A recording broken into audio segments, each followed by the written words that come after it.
You're now watching Showbiz Now, your daily showbiz update. Narito po ang ating latest update. Ano nga ba ang bago matapos ang hiwalayang Daniel Padilla at Catherine Bernardo? Simula nga noong November 30 kung saan pati si Andres Bonifacio ay nadamay sa hiwalayang Catherine at Daniel, sinasabi kasi nila na talagang itinapat pa ni Catherine Bernardo na aminin ang hiwalayan nila ni Daniel sa nasabi nga pong kaarawan ni Andres Bonifacio na kung saan, kung titignan mo, ang pangalan ni Andrea Brillantes ay tumutukoy sa AB. Isa nga ba itong hint na nagpapatunay na talagang may hinanakit itong si Catherine kay Andrea? Kaugnay pa nito ang pag-unfollow sa kanya. Ito'y dahil na rin sa nabalitaan ni Catherine.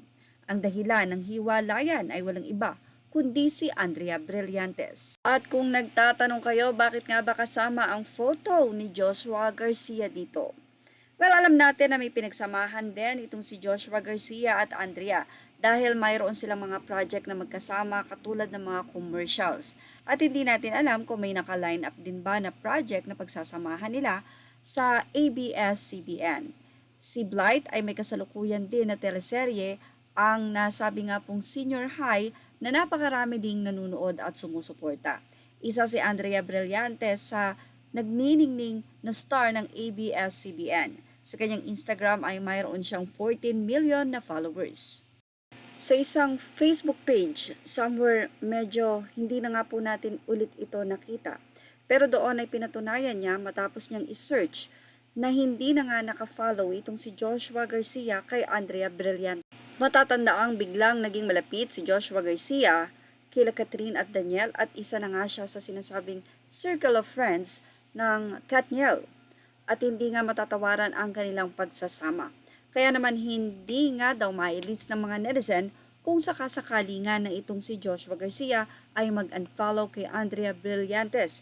Isa itong pagbibigay ng kanyang suporta kay Catherine matapos nga na i-unfollow nitong si Catherine si Andrea. Masasabi nating close din itong si Joshua kay Andrea. Kaya naman sa pag-unfollow nito, ibig sabihin ay may mabigat talagang rason at nalaman niya kung ano ang rason. Pero may lumalabas ngayon na nagsalita ng araw si Andrea Brillantes kahit ito naman ay walang katotohanan. Sa kabila ng ito'y walang katotohanan, ibahagi natin ang Facebook page na nagsabi nito. Mula sa nasabing Facebook page, Star Today Philippines, Andrea Brillantes finally spoke up.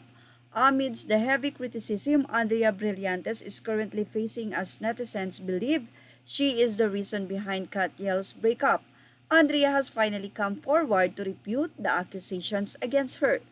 Anyway, isa itong walang katotohanan dahil kahit sa ang social media hindi nga nakikita natin. Sa Facebook page lamang na to at wala naman talagang ipinapahayag pa o inaamin si Andrea Brillantes maging sa kanyang Instagram or kanyang FB or saan mang social media account ay nananatiling ang tahimik si Andrea Brillantes sa kabila ng ingay ng social media na itunuturo nga siya sa nasabing hiwalayan o kontrobersyal na hiwalayan nila Catherine at Daniel.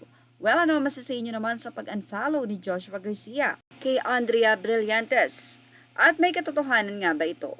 Yan ang ating Showbiz Now update. Images are all credit to the rightful owners and thank you for watching Showbiz Now.